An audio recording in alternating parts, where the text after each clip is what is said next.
Hello, I'm Alec Kerr, the writer of Figuring Out Will, and I'd like to talk a little bit about music copyright law, just the basics as they pertain to figuring out will. Now, in my original script, I have two songs that are directly referenced that were supposed to be played.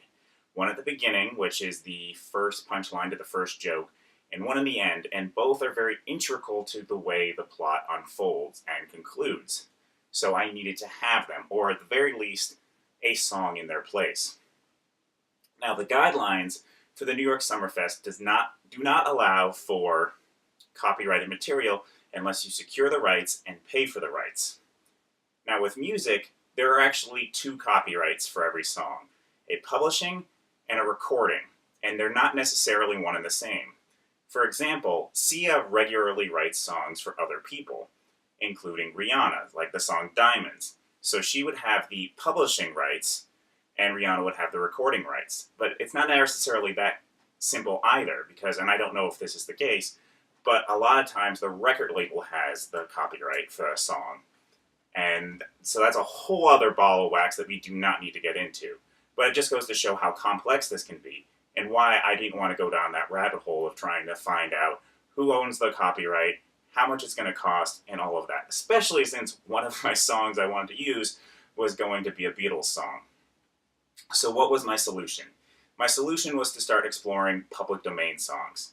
Now, I believe public domain songs are any songs that are older than 70 years. Now, again, you get into that whole issue of publishing versus recording, because a song's publishing rights could be in the public domain, but a recording might not be. The example I like to use is Blur did a cover of the song Daisy Bell, A Bicycle Boat for Two. Now, the song itself is in the public domain, but their recording is not. They have the copyright for their recorded version of it. So it's not as simple as just going back to the original issue. It's not as simple as us just recording our own version of the songs we wanted to use and only having to get, because we would still have to get the licensing copyright. So it's not as simple as just saying, hey, I'm going to cover the Beatles song, that's going to cover us, we don't have to worry about the copyright.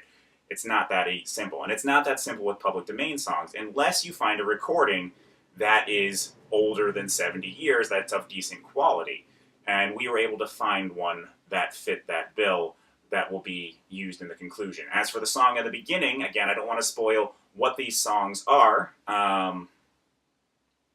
We will have to do our own little short recording. But again, because the song is in the public domain, our recording would be fine. So that is just sort of a brief, very brief explanation of music copyright law, which I had to get into when I wrote my first show, which was Public Domain the Musical, which is comprised entirely of songs in the public domain. I'm going to be sharing a link to that later this week, so if you're interested in checking it out, check out the Figuring Out Will Facebook page. If you're interested in supporting this production, go check out our GoFundMe page. So if you'd like to continue to follow us on our journey, check out those links, and thanks for watching.